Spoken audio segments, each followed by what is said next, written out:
Right, ఇప్పుడు వాక్యంలోకి మనం వెళదాం. అప్పుడప్పుడు మనం వింటూ ఉంటాం కదా, ఇది ఏదో ఊత పదంలాగా ఉంటుంది అనమాట. మాకేమైనా జీతాలు భత్యాలు ఉన్నాయంట బాబు, విన్నారు ఎప్పుడైనా? అంటే జీతం వేరు, బత్యం వేరు. ఏంటి జీతం అంటే కాసులు, బత్యం అంటే ఏంటి ఆ పూటకి బువ్వా. రైట్, ఇప్పుడు బత్యం అంటే బువ్వా, భోజనం గురించి మనం మాట్లాడుకుంటా ఉన్నాం. ఏనాటి బత్యం ఆనాడేనా? అసలు ఈ సందర్భం బైబిల్ ఎక్కడుందో ఒకసారి మనం చూద్దాం. అందరు బైబిల్ ఓపెన్ చేయండి. నిర్గమాకాండం 16వ అధ్యాయం 4వ వచనం. ఈ ఫ్యాన్ కట్టేయండి, మీకు దేవుడు పరలోకం ఇచ్చును గాక. ఈ ఫ్యాన్ కట్టేయండి. రైట్, చదవండి. 16:4 నిర్గమాకాండం. యెహోవా మోషేను చూసి, ఇదిగో నేను ఆకాశం నుండి మీకోసం నేను ఆహారాన్ని కురిపిస్తాను, వారు నా ధర్మశాస్త్రాన్ని అనుసరించి నడుస్తారో లేదో అని నేను వారిని పరీక్షించినట్లు ఈ ప్రజలు వెళ్ళి ఏనాటి భత్యము ఆనాడే సమకూర్చుకొనవలెను అని ఉంది. ఉందా బైబిల్లో? మీ పాస్టర్ గారికి ఒక అలవాటు ఉంది, ముందే చెప్పాడు కదా పాస్టర్ గారు. ఏం అలవాటు?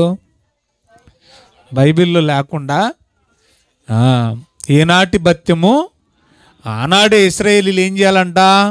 సమకూర్చుకోవాలి. ఇప్పుడు విషయం చెప్తాను, బాగా వినండి, జాగ్రత్తగా వినండి.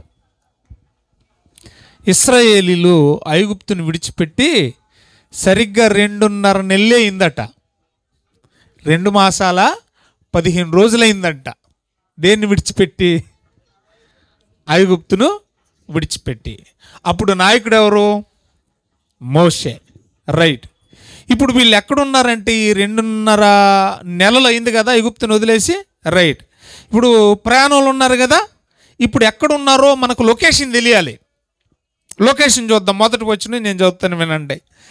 ఏమండి, ఈ ఇశ్రాయేలీల సమాజం అంతా ఏలీము నుండి ప్రయాణమైపోయి వారు ఐగుప్తు దేశములో నుండి బయలుదేరిన 2 నెలల 15 రోజులకి, 2 నెలల 15 రోజులు అని ఉందా బైబిల్లో? 2 నెలల 15 రోజులకి ఇప్పుడు వీళ్ళు ఎక్కడున్నారో నాయన అంటే ఏలీమునకును సీనాయికి మధ్యనున్న ఏ సీను? ఒడిసిలేరు సీనా? ఆయన శ్రీను, ఇది సీను. శ్రీను వేరు, ఇది సీన్. ఇది కదా, నీకు అంత సీన్ లేదంటాం కదా, ఆ సీన్ ఇది కదా. ఇప్పుడు ఎక్కడున్నారు వీళ్ళు? అడవిలో ఉన్నారు. ఆ అరణ్యం పేరే సీను, శ్రీను కాదు, సరేనా? ఇప్పుడు ఈ 2.5 నెలలకే వీళ్ళకి విసుకొచ్చేసిందట. దేనికి? నడిచినందుకు విసుగు రాలేదంట, ఏమండి, పడుకున్నందుకు విసుగు రాలేదంట, ప్రయాణం చేసినందుకు విసుగు రాలేదంట. ఏ విషయంలో విసుకొచ్చేసిందంటే తిండి విషయంలో విసుకొచ్చేసిందట. అమ్మా, తిండి విషయంలో విసుగు. ఎందుకంటే నిజంగా ఐగుప్తులు తిన్నారో లేదో మనకు తెలియదు, కానీ వాళ్ళ బడాయి కబుర్లు మాత్రం చాలా గట్టిగానే చెప్తున్నారు. ఏమంటున్నారంట? ఏమయ్యా మోసే, ఏమయ్యా అహరోనా, మేము అక్కడ ఉన్నప్పుడు ఎక్కడా ఉన్నప్పుడు 3వ వచనం, మేము మాంసం తెచ్చుకొని వండుకొని తినేవాళ్ళం కదా. అది ఎలా తినేవాళ్ళం? తృప్తిగా తినేవాళ్ళం కదా. ఏమండి, మేము అక్కడ చచ్చిపోయినా గొడవలు పోను, ఇక్కడ తీసుకొచ్చి మా పొట్టలు కొట్టావు, మా కడుపులు ఎండగడుతున్నావు అని వీళ్ళు ఏం చేస్తున్నారంటే రోజు ఆకలితో చంపడానికేనా ఈ సీన్ అరణ్యానికి మమ్మల్ని తీసుకొచ్చావు అని రోజు సనుగుతూ ఉన్నారట. ఏమండి, నేను అంటాను, ఈ సనుగుళ్ళ వల్ల కూడా దినాలు పెరిగిపోయినాయి. వాస్తవంగా నడిస్తే పెద్ద దూరం ఏం కాదు, ఐగుప్తుకి కనానుకి మధ్య దూరం 40 సంవత్సరాల జర్నీ. సంవత్సరాలంట. ఎందుకంటే వీళ్ళ తొక్క తీయొద్దు, డొక్కసించి డోలు కట్టి ఎండగట్టొద్దు. వీళ్ళకి పాఠాలన్నీ ఎక్కడ నేర్పించాలి? ఈ మార్గ మధ్యంలోనే, ఈ అరణ్య ప్రయాణంలోనే. అందుకనే సనుగడం మొదలెట్టేశారట. అలా సనుగుతూ ఉంటే అప్పుడు మోషే అహరోన్లు ఏం చేస్తున్నారో చూడండి దయచేసి. ఏమండి, 6వ వచనం. దేవుడి దగ్గరకు వచ్చారు. వాళ్ళిద్దరు ఏం చేస్తారు మరి? దేవుడికి చెప్పుకుంటారు. అప్పుడు ఏమంటున్నారు చూడండి, మామే చనుగుతారేంటి మీరు, మేము మీలాంటి వాళ్ళమే కదా, మేము ఏ పాటి వారము అంటున్నారా? 7వ వచనం అంటున్నారా? ఆ సనుగుడు మామే సనిగితేలాగా అంటున్నారట. 8వ వచనం, మరియు మోషే అంటున్నాడు, మీరు తినుటకై సాయంకాలం మాంసం, ఉదయం సాలినంత ఆహారం యెహోవా మీకు ఇయ్యగను, మీరు ఆయన మీద సనుగు మీ సనుగులను దేవుడు అంటున్నాడు. అంటే లేక సనుగుతున్నారా, తినే సనుగుతున్నారా? ఇప్పుడు ఈ వచనాన్ని బేస్ చేసుకొని చెప్పండి. ఏమండి, నిజంగా పెట్టకపోతే పెట్టలేదు కాబట్టి కడుపు మండి కడుపు గాలి. అప్పుడప్పుడు చూడండి, కొంతమంది తల్లిదండ్రులని పట్టించుకొని బిడ్డలు ఉంటారు. ఆ ముసలి వృద్ధులు ఏదో ఒక మూల కూర్చొని మా బిడ్డ వస్తాడే సాయంత్రం ఆ డ్యూటీ నుంచో ఆ కూలి పని నుంచో వచ్చేటప్పుడు ఆ పిల్లలకి తెచ్చే పప్పులు ఏమిట, బజ్జీలో లేకపోతే ఏమంటారు ఇంకా ఆ పకోడానో, ఏమండి ఆ లడ్లో ఆ మిర్చి బజ్జో ఏదో ఒకటి తెస్తారు కదా పిల్లలకి. అది నాకు కొంత పెడతాడేమో అని ఎదురు చూసే తల్లులు కూడా లేకపోలేదు. అలాంటి వాళ్ళకి ఏమీ పెట్టలేదు అనుకోండి, వీన్ని నా కడుపు మార్చుకొని ఇంత పెద్దోని చేశాను, కనీసం నా ఆకలి కూడా వీడు చూడటం లేదే, మనసులో బాధపడతారు. అలా నిజంగా లేకపోతే బాధపడితే అనుకోవచ్చు. వీళ్ళకి లేకనా సందకాడ మాంసం అంట, పొద్దున్నే కడుపు నిండా భూ అంట, ఆహారం అంట. అదేంటనేది నేను మాట్లాడతాను, కంగారు పడండి. బిర్రుగా తినేసి ఏం చేస్తున్నారట, సనుగుతున్నారట. ఇక లాభం లేదనుకున్నాడు దేవుడు. వీళ్ళని ఎలాగైనా సరే ఏమండి పేకల్లాగా పెట్టి పేక నరికేద్దాం అనుకున్నాడట. దేవుడు ఏం చేద్దాం అనుకున్నాడు చెప్పండి, నిజం చెప్పండి.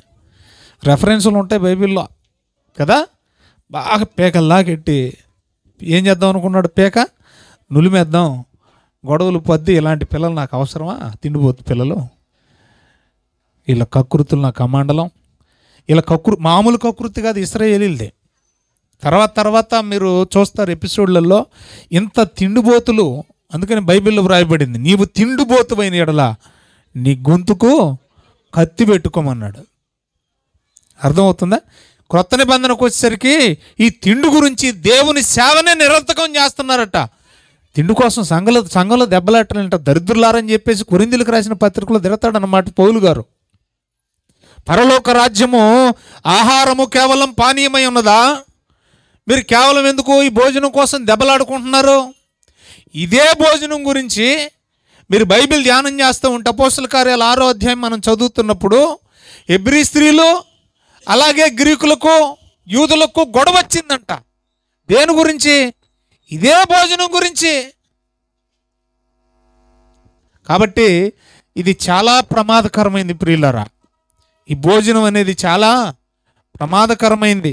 తర్వాత అధ్యాయాల్లో మీరు చూతురు. కానీ ఏమండి, భోజనం ఎంత ప్రమాదకరమైందో ఒక రెఫరెన్స్ చూపించి ఇక్కడే మన టెక్స్ట్కి సంబంధించింది సంఖ్యాకాండం 11వ అధ్యాయం తీద్దాం. మళ్ళీ వద్దాం ఇక్కడికి. సంఖ్యాకాండం 11వ అధ్యాయం 34 చూడండి. 34 చూడండి దయచేసి. ఈ 33 చదువుదాం రా తల్లి, 34 కూడా చదువుదాం. ఆ మాంసం ఇంకా పళ్ళ సందుల్లో ఉండగానే అది నమలక మునిపే యెహోవా కోపం వచ్చిందంట. యెహోవా తెగులు చేత వారిని బహుగా బాధించాడంట. మాంసం ఎక్కడుంది? పాపము ఆ దవడకి ఈ దవడకి ఇంకా నవల్లే. ఏమండి, ఈ 4తో ఈ పక్కకు దోసి ఆ 4తో ఆ పక్క దోసి అటు ఇటు నవ్వులుతో లేదంటే ఇంకా ఏంటంటే రుచి ఎప్పుడు తెలుస్తుంది? నమిలినప్పుడే కదా. కోత అట్టట తెలియనిచ్చాడట. 35వ వచనం 34వ వచనం చదవండి. మాంస అపేక్ష గల వారిని అంటే ఏంటి? మాంసం అపేక్షించడం అంటే ఏంటి? కోరుకునేవాళ్ళు. అప్పుడప్పుడు మనం అంటాం కదా, ముక్కలేందే మొత్తం దిగదు. అలాంటి వాళ్ళకి ఇంక్లూడింగ్ మీ, నన్ను కూడా కలుపుకొని, ఆ బుద్ధి నాకున్నా ఇది నాకు కూడా వర్తిస్తుంది. ముక్క లేకపోతే ముద్ద దిగదు అంటారు చూసారా? అలాంటి జనులు చదవండి. ఏంటమ్మా?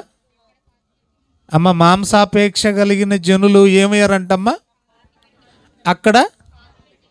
ఏ మీరు మీరు తినొచ్చారా లేదా? గట్టిగా చదవండి.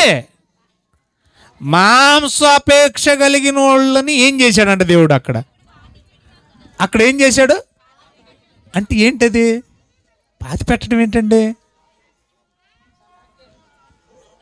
అంటే, మాంసాన్ని ఎక్కువ కోరుకుంటే నీకు సావే.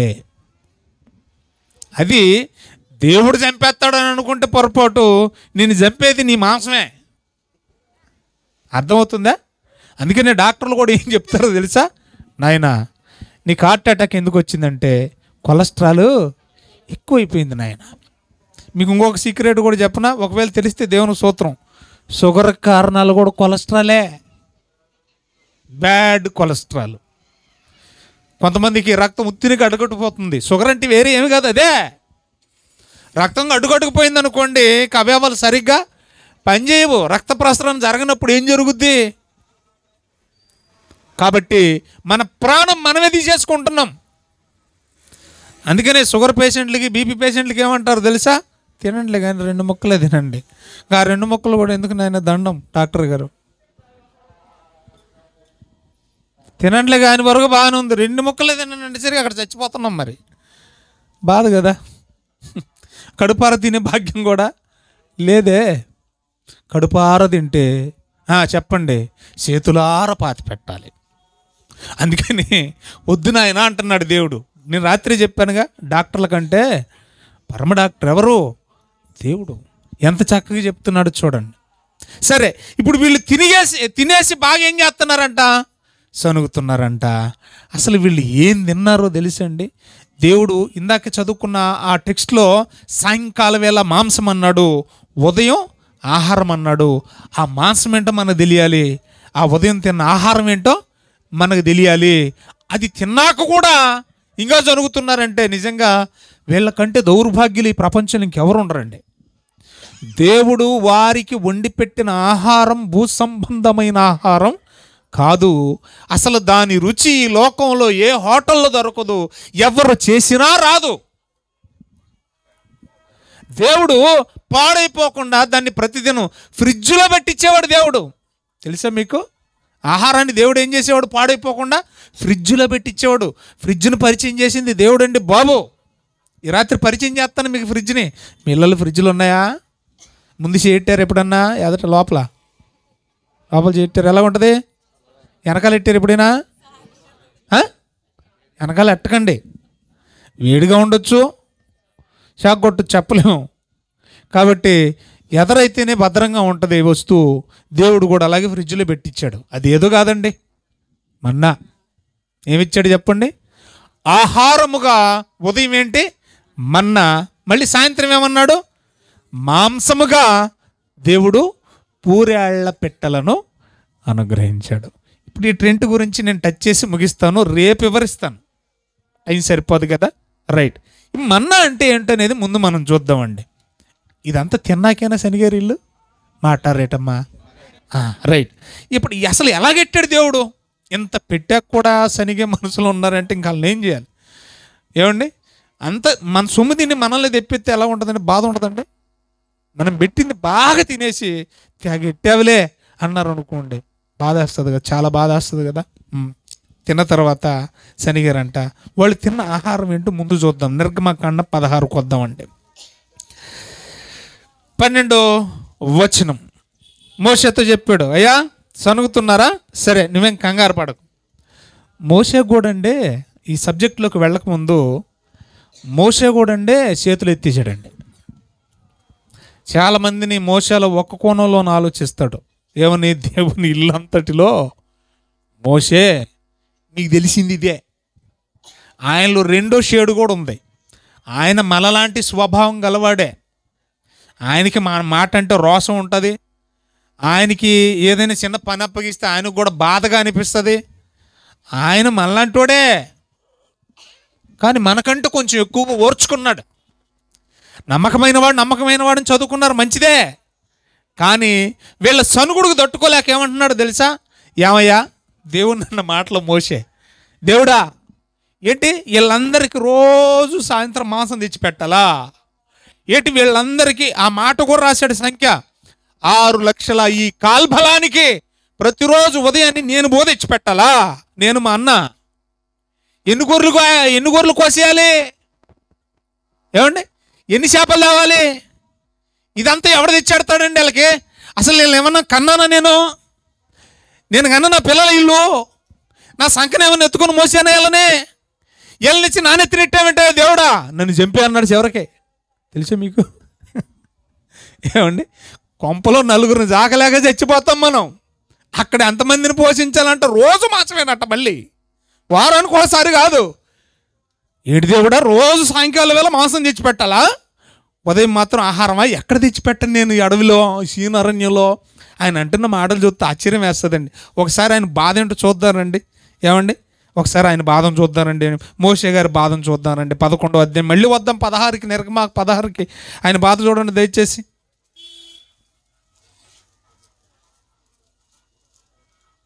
వాళ్ళు ఏడుస్తూ ఉన్నారంట. ఇంకా 10వ వచనంలో ఇంత తిని కూడా ఏడుస్తూ ఉన్నారంట అండి బాబు. వాళ్ళని చూస్తే నిజంగా చిత్రం అనిపించిందండి. 10వ వచనం చదవండి. జనులు తమ తమ కుటుంబములలో ఎవరి గుడారపు ద్వారమునొద్ద వారు 10వ వచనం అమ్మ 11వ అధ్యాయము సంఖ్యాకాండం ఏమ్మా ఏడవగా ఏం చేశారంట? ఇదిగో ఆ పాప కూర్చుంది కదా అక్కడ, అదిగో రవిళ్ళ మేనకాళ్ళు కూర్చుంది కదా అక్కడ ఆ వాకిట్లో. ఇంకా కొంచెం ఆ గడప మీద కూర్చొని జుట్టెర పోసుకొని ఏమండి ఏం చేస్తున్నారట? ఏడుతున్నారండి. బోలేకనా తినేసా ఏడుతున్నారంట అండి బాబా. ఇది అక్కడ రాయబడింది కదా. నా గొంతులోకి దోమ వెళ్ళిపోయింది.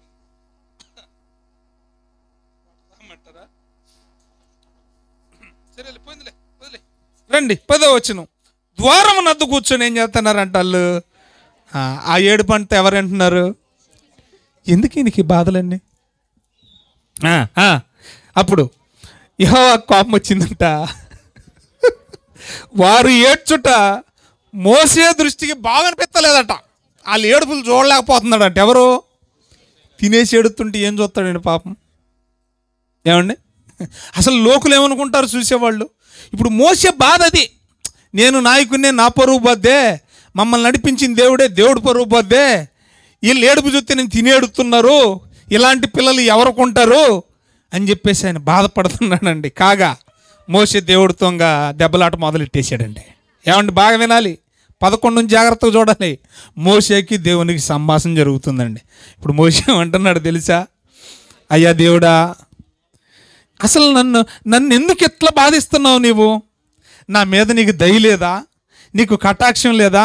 అసలు ఏళ్ళ భారం నా మీద ఎట్టావేంటయ్యా నువ్వు? వీళ్ళేమన్నా నేను అన్నానా? వీళ్ళకేమన్నా మా ఆవిడ పురుగు పోసిందా? ఏళ్ళ భారం నా మీద ఎట్టావేంటి? నిజంగా చెప్పండి, ఎప్పుడైనా ఈ వచనాలు చదివారా? చదివేమన్నారు? దేవుని స్తోత్రం చెప్పండి. అందుకే ఎవరు స్తోత్రం చెప్పట్లే. చదవండి అయితే. వీళ్ళ భారం నా మీద పెట్టనేలా?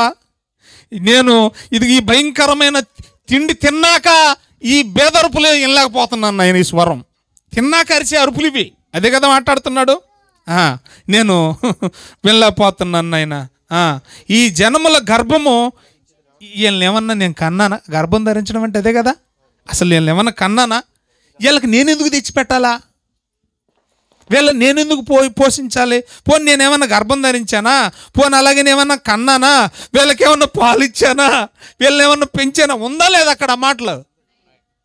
వీళ్ళు నేను గర్భం ధరించలేదు, నేను కనాలేదు, సంకనెత్తుకొని పాలు ఇవ్వలేదు, అలాగని వీళ్ళని నేను పెంచలేదు. చదవండి. అలా పెంచుడు తండ్రి పసి పిల్లను మోయినట్లు నేను వీరి తండ్రులకును ప్రమాణపూర్వకముగా ఇచ్చిన దేశమునకు వీరిని నీ రొమ్మున ఎత్తుకొని పొమ్మని. నా సంకనమేమంటావేంటయ్యా? నేను కన్నోడిని, నేను కనలేదు కదా వాడిని. నన్ను సంకనెత్తుకొని పొమ్మంటావేంటి? ఏంటి నాకు ఈ బాధ ఎందుకు నాయనా? ఏమండి, జక్క సత్యనారాయణకి పుట్టాడండి సీను. సీను ఎవరికి పుట్టాడు? అలా అని చచ్చిపోయాడులేండి.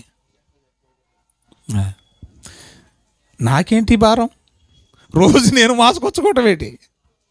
నేను మళ్ళీ మాస్కెళ్ళి మళ్ళీ చక్కగా వాళ్ళ ఇంటి దగ్గర దిగబెట్టడం ఏంటి? నాకెందుకు పెట్టావు నాయన ఏంటి ఏం చెప్పను, పెట్టాడు మరి తప్పదు.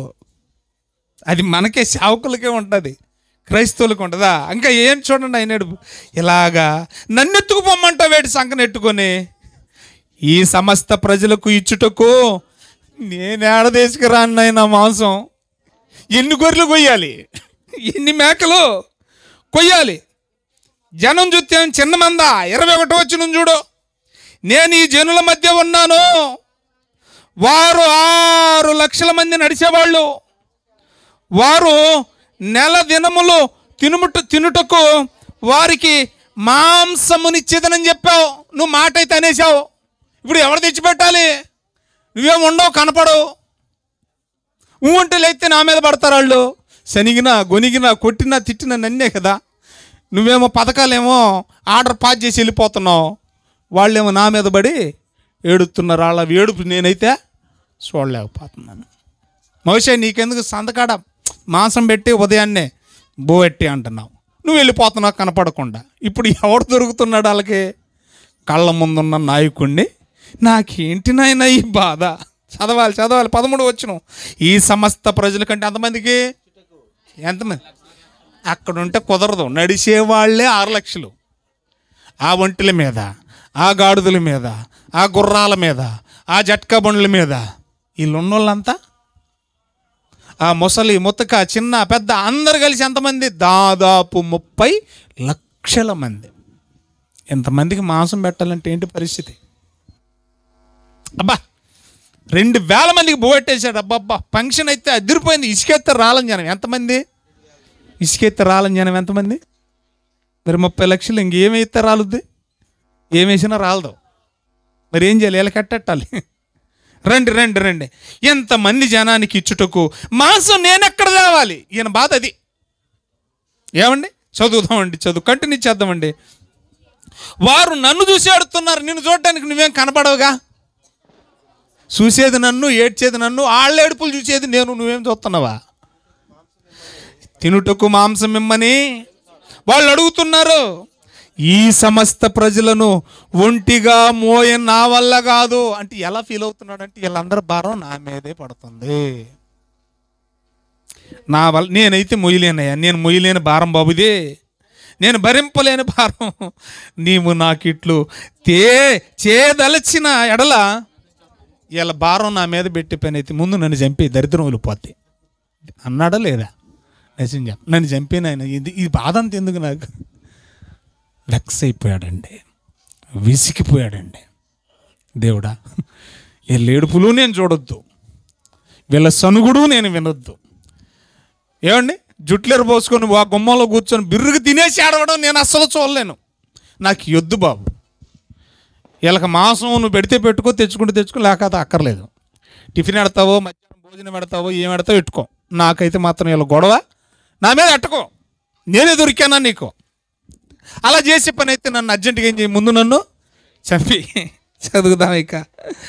నా మీద నిజంగా నీకు కటాక్షి ఉంటే, నా బాధ నీకు అర్థమైతే ముందు నన్ను చంపి. మళ్ళీ ఏమన్నాడు? ముందు నన్ను చంపి. ఎన్నిసార్లు అన్నాడు? అయ్యో, అంటే ఎంత బాధ వేసి ఉంటుందండి. అప్పుడేమన్నాడంటే, తర్వాత మీరు ఇంటికి వెళ్ళి చదవండి, నువ్వు అక్కడ వదిలే. దేవుడు కూడా భలే నిజంగా నాకైతే నవ్వు వచ్చేసిందండి. చిన్న పిల్లడితో మాట్లాడినట్టు నువ్వు అక్కడే కదిలేరా. ఇప్పుడు మీ జనాంగంలో, ఇశ్రాయేలీల జనాంగంలో ఇంకొక 70 మంది ఉన్నారు కదా పెద్దోళ్ళు. ఎంతమంది ఉన్నారు? 70 మెంబర్స్ ఉన్నారు కదా నాయకులు, పెద్దలు. నీవు అక్కడ మీద ఎందుకు కడతాను నేను? కంగారు పడకో, ఆ 70 మందిని కూడా తీసిరా. ఇప్పుడు ఎంతమంది పోయాలి భారం అంతా? 70 ప్లస్ వీళ్ళిద్దరు అహరోను మోషే. ఎంతమంది అయ్యారు? ప్లస్ యెహోషువ కలుపుకోండి, మొత్తానికి 73 మంది. మీరు అందరు కలిసి చెదురుగాలే, మేమందరం కలిసిన ఎంతమందికి ఆడదేమో నాయన. అప్పుడు అంటాడు దేవుడు, నువ్వేం చేయొద్దులే కానీ మోషే, ముందు ఆ 70 మందిని తీసుకొని ప్రత్యక్ష గుడారం దగ్గరికి వెళ్ళిపో. ముగిస్తున్నాను, జాగ్రత్త వినాలి. 70 మందిని తీసుకుని ఎక్కడికి వెళ్ళాలి? గుడారం దగ్గరికి వెళ్ళిపో అన్నప్పుడు వీళ్ళందరం తీసుకొని అక్కడికి వెళ్ళిపోయాడు. అక్కడికి వెళ్తే ఏం చేస్తామంటే, అక్కడికి వెళ్ళు, అక్కడ చూద్దు కానీ నువ్వేదో నేనే తెచ్చి పెట్టాలన్నట్టు ఫీల్ అయిపోతున్నావు. వాళ్ళకి ఆహారం పెట్టు అని అన్నందుకు నిన్నెక్కడ తెచ్చి పెట్టమంటానని నువ్వు బాధపడిపోతున్నావు. కాబట్టి నువ్వు అన్నీ చూద్దుగా, నువ్వు అక్కడికి వెళ్ళు. ఆ రోజు యేసు ప్రభు మార్తతో అన్నట్లు, మార్తా, నువ్వు నమ్మిన ఎడల దేవుని మహిమను చూస్తావు. మోషే, నేను అంటాను, నువ్వు నమ్మితే నా మహిమను అక్కడికి వెళ్ళి గుడారం దగ్గరికి వెళ్ళు, ముందు నువ్వు అక్కడ చూద్దు. కానీ గుడారం బయట ఉంది, పాలెంలోనేమో జనాలందరూ ఎవరు గుడారంలో వాళ్ళు ఉన్నారు. అంటే జనాలు ఉండే గుడారం వేరు, దేవుని మనసు ఉండే గుడారం వేరు. ముగిస్తున్నాను, బాగా వినాలి అమ్మా. రైట్. ఇప్పుడు పాలెంలో ఉన్న వాళ్ళు ఉన్నారు, ఆ 70 మంది ప్లస్ వీళ్ళు ముగ్గురు కలిసి ఎక్కడ ఉన్నారు? ప్రత్యక్షపు గుడారం దగ్గర ఉన్నారు. కానీ చిత్రం ఏంటంటే ఈ 70 మందిలో ఇద్దరు మాత్రం ప్రత్యక్ష గుడారం దగ్గరికి వెళ్ళా, ఈ పాలెంలోనే ఉన్నారట. వింటున్నారా? కానీ మోషే లెక్క ప్రకారం అక్కడ ఎంతమంది ఉన్నట్టు? 73. కానీ వాస్తవానికి ఇద్దరు రాలే. మరి వాళ్ళు ఎక్కడున్నారు? పాలెంలోనే జనాల మధ్యలోనే ఉన్నారట. ఏమండి? వాళ్ళిద్దరి పేరు చెప్తాను, జాగ్రత్త చూడండి దయచేసి. అక్కడే రాయబడిన మాట నేను చదువుతాను, జాగ్రత్తగా వినండి. 26వ వచనం. ఆ మనుషుల్లో ఇద్దరు పాలెములో నిలిచి ఉండిరి. వారిలో ఒకడి పేరు ఎల్దాదు, ఆ రెండోడి పేరు ఏమ్మా ఉందా? ఎల్దాదు. మీ పెట్టుకోవచ్చు కదా ఈ పేర్లు మీ పిల్లలకి. ఏమండి? మీరు ఒకవేళ ఎల్దాదు మీదాదని పెట్టుకున్న దీనికి నత్తేట అనుకుంటారు మిమ్మల్ని చూసి. అర్థమైందా? ఆ పేర్లు అలాగే ఉన్నాయి, కానీ 4 తిరుగుతలేదేమో, అందుకనే ఎల్దాదు మీదాదు ఈ 4 మందం అనుకుంటారు మనం ఇలా పిలిచినా కూడా కదా. బాగున్నాయి కదా పేర్లు. రైట్. వీళ్ళిద్దరు కలిసి ఏం చేస్తున్నారంటే పాలెములో ఉండి ప్రవచిస్తున్నారట. ఏమండి? వాళ్ళు ఏం ప్రవచించేదనేది ఆ తర్వాత చెప్తాను. నేను ఆల్రెడీ చదివేశారు, మళ్ళీ ఇప్పుడే చెప్తాను, కంగారు పడకండి. వీళ్ళిద్దరు ఎక్కడుండి ఏం చేస్తున్నారట? ప్రవచించేస్తున్నారట. ఈ ప్రవచిస్తున్న సంగతి పాలెములో ఉన్నోళ్ళు కొంతమంది వెళ్ళి ఆ ప్రత్యక్ష గుడారం దగ్గర ఉన్న మోషేకి చెప్పేశారంట. అయ్యా, ఇదిగో ఎల్దాదు మీదాదని ఇద్దరు ఈ విధంగా ప్రకటిస్తున్నారు, అక్కడ ప్రవచనం చెప్తూ ఉన్నారు. మీరేమో మాకు ఆహారం కోసం అని చెప్పేసి దేవుడు బొమ్మన్నాడని ప్రత్యక్ష గుడారం దగ్గర ఎదురు చూస్తున్నారు. వాళ్ళేమో అక్కడుండి ప్రవచనం ఏం చెప్పారంటే పలానాది చెప్పారులే అన్నప్పుడు అప్పుడు మోషే యెహోషువాలు వచ్చి దేవుని బతిమాలుతున్నారు. ఏమన్నా తెలుసా? నాయన వాళ్ళిద్దరిని అలా ప్రవచించమని చెప్పొద్దు నాయన. ఎందుకు వాళ్ళు ఏం ప్రవచించారో తెలుసా? ఇందాక మనం చదువుకున్నదే. ఏంటిది? వరే తినేసి మళ్ళీ బో కోసం పెడుతున్నారా? మీ పళ్ళ సందుల్లో మాంసం ఉండగానే దేవుడు మీ పేకనులిమి సంపేయునుగా కానీ ప్రవచిస్తున్నారట. అర్థమవుతుంది మీకు వాక్యం? రైట్. అయ్యా అలా చేయొద్దు, అలా చేయొద్దు. మరి ఏం చేయాలి? మరి చివరికి అదే నెరవేరిందిలేండి. సరే, ఎలాగైతేనేమి వీళ్ళందరూ కలిసి ఆ గుడారం దగ్గరికి వెళ్ళిన తర్వాత సాయంకాలం వెళ్ళి ఏం జరుగుతుందో చూడండి. 30వ వచనం. అప్పుడు మోషేయు ఇశ్రాయేలీయుల పెద్దలు అలా ప్రవచిస్తున్నారని చెప్పి కంగారు పడి వచ్చేసారు. వీళ్ళకి ఎక్కడికి వచ్చారు? తర్వాత యెహోవా సన్నిధి నుండి దేవుడు ముందే చెప్పేశాడనమాట. ఏమని తెలుసా? మీరు ఆ గుడారం దగ్గర ఉండగానే పైనుంచి మహిమేఘం ఒకటి వస్తుంది. ఆ మేఘంలో నుండి మీరు దేవుని సన్నిధిని అనుభవిస్తారు. ఇదిగో దేవుని యొద్ద నుండి, పరలోకం నుండి ఒక బలమైన గాలి సముద్రం మీదకి వస్తుంది, బంగాళాఖాతం మీదకి అని లేదులే, నేను చెప్తున్న దగ్గర ఉందని కదా. ఎక్కడికి వస్తుంది? మీరు మామూలుగా నాకు తెలిసి నేనేమనుకుంటున్నానంటే పూరేళ్ళు చెప్పండి మన్నా అని చదువుకున్నారు అంతే తప్ప ఆ మన్న ఎలా వచ్చింది, ఎక్కడి నుంచి వచ్చింది, ఏమంటే అది ఆకాశం నుంచే అంతే. ఆ తర్వాత తెలీదు, నాకు తెలుసు మీకు తెలియదని. పూరేళ్ళు వచ్చాయి అంతే, ఎలా వచ్చాయి ఎక్కడి నుంచి వచ్చాయని మీకు తెలీదు, నాకు తెలుసు కదా, చదవరు కదా, అందుకని. రైట్. ఇప్పుడు ఈ పూరేళ్ళు ఎక్కడి నుంచి వచ్చాయంటే అవి కూడా ఆకాశం నుంచి అంటారు. ఉత్తిదే కాదు, సముద్రంలో నుంచి వచ్చాయి. చదవండి దయచేసి అన్నమాట, చదవండి దయచేసి. 30 వచ్చినప్పుడు మోషేయు ఇశ్రాయేలీయుల పెద్దలు పాలెంలోకి వచ్చారు. ఆ తర్వాత ఏం జరుగుతుంది చూడండి. యెహోవా సన్నిధి నుండి అనగా పరలోకము నుండి ఒక బలమైన గాలి వచ్చేసింది, సముద్రం మీద పడ్డది. ఆ సముద్రం మీద నుంచి లాక్కొస్తుందట. ఏంటి? ఎక్కడున్నాయి? సముద్రం మీద నుంచి లాక్కొచ్చేదేంటి? గాలి. ఆ పూరేళ్ళలాక్కు వస్తున్నాయి, ఆ పిట్టలు తోడుకొని వస్తున్నాయి వెంటబడి. ఆ గాలి సముద్రం మీద ఉన్న పూరేళ్లను తోడుకొని వచ్చి సరిగ్గా ఇశ్రాయేలీలు ఎక్కడెక్కడైతే టెంట్లు వేసుకున్నారో, గుడారాలు వేసుకున్నారో వాళ్ళ పాలెం చుట్టూ 2 మూరలు ఎత్తు పడేసాడట. పడేసాడంట అంతే. ఎన్ని మూరలు ఎత్తు అంటే మన భాషలో కోళ్ళు అనుకుందాం. నాటుకోళ్ళు మన ఈ ఉప్పాడ చుట్టూ ఏమండి పాలెం మొత్తంలో ఇదిగో ఇంత ఎత్తు కుప్పలు. మామూలుగా ఎక్కడ మీరు ఎంత దూరం నడిచినా కూడా కోళ్ళే. అర్థమవుతుంది మీకు? ఎంత ఎత్తునున్నాయి? 2 మూరలు ఎత్తుని ఎంత దూరం పోయినా కూడా ఏమున్నాయి? కోళ్ళే. ఎన్ని తింటాం మనం? తినేదేమో కానీ బాబు అవి రేపు పొద్దుడు పనికిరావయి. ఆ తర్వాత మన ఊరు శుభ్రం చేసుకోవడానికి ఒక 3-4 నెలలు పడుతుంది కదా. ఆ మధ్య పందులు తెస్తేనే ఏమండి అది అరకొర అక్కడొక్కడొక్కడొక్కడ చచ్చిపోతేనే తట్టుకోలేకపోయాం మనం. అది కోళ్ళని చచ్చిపోతేనే అది 2 మూరలు ఎత్తుంట. ఎన్ని మూరలు ఎత్తు చదవండి ఆ మాట, చదవండి. తర్వాత వారు యెహోవా సన్నిధి నుండి ఒక గాలి బయలుదేరి సముద్రం నుండి పూరేలను రప్పించి పాలెం ఈ చుట్టూ ఆ చుట్టుపక్కల మీరు ఒక రోజు ఎంత దూరం అయితే మీ కాళ్ళు సాగేలాగా నడుస్తారో అంత దూరం మేరకు భూమి మీద 2 మూరల ఎత్తున పడచేశాడట దేవుడు. ఎడుతారు బో కోసం తినడరా అని చెప్పి ఏం చేశాడట? పడేసాడంట అంతే. ఎంత తింటారు చెప్పండి? ఎంత తింటారండి? ఏమి తినగలరండి? మనకు ఆశ అండి, అంతేనండి. 2 ముద్దలు తినగాలని ఆశ ఏమైపోద్ది? తీరిపోద్ది. నిజంగానండి ఆకలి బాధ అంత భయంకరమైందండి.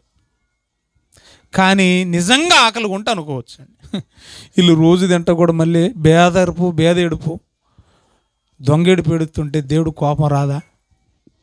ఆ తర్వాత ఏం జరిగిందో చదువుదామంటే 34 డైరెక్ట్గా. మాంసాపేక్ష గల వారిని జనులు అక్కడ పాతిపెట్టినందున పూరేళ్ళేమో కానీ ఎవరు పోయారు అక్కడ? మొత్తాన్ని ఆ మాంసాపేక్ష గల వాళ్ళని మొత్తాన్ని చంపేశాడు దేవుడు. చంపేదానికి ఒక మంచి పేరు పెట్టేశాడు. అంటే ఏంటంట? దురాశ. ఏ ఆశ అది? ఏది దురాశ? కడుపు నిండి తినేసి లేనేడు పేడవడం ఏంటది? లేకేడితే మంచిది ఆకలి ఆశది. ఇది దురాశ, కక్కుర్తాశ. రైట్. ఇది పూరేళ్ళ స్టోరీ, ఇది మాంసం స్టోరీ. ఇది ఎప్పుడు వచ్చేది? సాయంకాల వేళ వచ్చేది. అర్థమవుతుంది మీకు? సాయంకాల వేళ వచ్చి ఏంటిది? మాంసం. రేపు మన మన్నా అది మాంసం కాదు, అది రొట్టె. ఒకటి మాంసం చూసాం ఈరోజు, రెండోది రొట్టె. వాళ్ళు మాంసం తిని చచ్చిపోయింది చూసాం మనం. మాంసం తిని కూడా ఏమయ్యారు? వీళ్ళు చనిపోయారు. రేపు మనం మన్నా గురించి మాట్లాడుకుందాం. అది ఎలా వస్తుంది, అది ఎలా ఉంటుంది, అది దేవుడు ఎలా ఇచ్చాడు, దాన్ని ఎలా సమకూర్చుకోవాలి. బైబిల్లో కొన్ని పదాలు మెన్షన్ చేశాడు. ఈ ఇంట్లో 4 ఉన్నారు అనుకోండి, తలకి 1 ఒమేరు చొప్పున అని వ్రాయబడి ఉంటుంది బైబిల్లో. ఆకాశం నుంచి మన్నాను ఏం చేశాడంటే దేవుడు కురిపించెత్తే కదా, ఇక్కడ కకృతి పడ్డట్టు అక్కడ కూడా పడతారు. ఏమని? బత్తాలు పూర్చేసుకుందాం అనుకుంటారండి వాళ్ళు. అర్థమవుతుంది మీకు? కానీ దేవుడు ముందేం చెప్తాడు తెలుసా? Per head. ఇంగ్లీష్లో ఏమంటారు? పర్ హెడ్ అంటే ఒక్కొక్కరికి, అంటే ఒక్క తలకి ఏమండి, అంటే ఒక్కరికి 1 ఒమెరు మాత్రమే సమకూర్చుకోవాలి రోజుకి. అందుకే పదప్రయోగం చేశాడు, ఏనాటి బత్యము. అంటే రేపటిది ఈ రోజుకి సమకూర్చుకోకూడదు. చిత్రం ఏంటంటే ఆ మన్నాకున్న మరి ఆ సీక్రెట్ ఏంటో నాకు తెలియదు, కానీ దేవుడికే తెలియాలి. ఒకవేళ ఎవడైనా కకృతిపడి బస్తా నిండా ఏమండి పెద్ద బస్తా నిండా నింపుకున్నాడు అనుకోండి, అది వాడు కొంచెంసేపు అయిన తర్వాత వచ్చి చూస్తే ఆ ఒక్కడంతే ఉండేదట. కుళ్ళిపోయేది కాదు, అది రేపటికి సమకూర్చుకుంటే కుళ్ళిపోద్ది. కానీ ఈ రోజుదే పర్ హెడ్ 1 ఓమెరు కంటే ఎక్కువ సమకూర్చుకుంటే ఆ సమకూర్చుకున్నది కొంచెంసేపు లేట్ చేశాడు అనుకోండి, ఆ ఒక్కడికి ఎంత కావాలో అంతే ఉంటుందట అక్కడ. అంత మాయ కదా. ఆ మాయ అంతా కూడా రేపు చూద్దరు. కానీ ఈ రోజుకి నన్ను వదిలేయండి. దేవుడు మిమ్మును మీ కుటుంబాలని దీవించునుగాక. రేపు చూద్దాం అసలు ఒమెరు అంటే ఏంటి, ఆ ఒమెరులో దశం భాగమే తినాలంటాడు ఏంటి, పరహెడ్ ఇంత ఎందుకు సమకూర్చుకోమన్నాడు, ఒకవేళ ఎక్కువ సమకూర్చుకుంటే ఆ ఎక్కువైంది కూడా మళ్ళీ చూస్తే అంత ఎందుకు కనబడదు అక్కడ. దేవుడు రేపటికి సమకూర్చుకోవద్దని ఎందుకన్నాడు, ఏనాటి పత్యం ఆనాటికి ఎందుకన్నాడు, సాయంకాలం వేళ మాంసం అన్నాడు, ఉదయమేమో రొట్టెకు సంబంధించిన ఆహారం మన్నా అని ఎందుకన్నాడు. 3వ ఎపిసోడ్ ఇంకా అద్భుతంగా ఉంటుంది. ఆ రొట్టె ఏంటో ఆ మాంసం ఏంటో పాత నిబంధనలు ఇశ్రాయేలీయులకు అది ఎందుకు చూపించాడో, క్రొత్త నిబంధనలు మనకేమి నేర్పించాలనుకున్నాడో అన్ని పాఠాలు మనం నేర్చుకుందాం. దేవుడి మాటలు మన వెనుకల్లో ఫలింపజేయునుగాక. ఆమెన్. దయచేసి కళ్ళు మూసుకొని తల వంచండి. వాక్య ఫలింపు కోసం, మొదటిగా వాక్య ఫలింపు కోసం, ఈ కుటుంబం కోసం మీలో ప్రేరేపించబడిన వారు క్లుప్తంగా ఒకరు ప్రార్థించాలని సమయాన్ని మీకు ఇస్తున్నాను. ఎనీబడి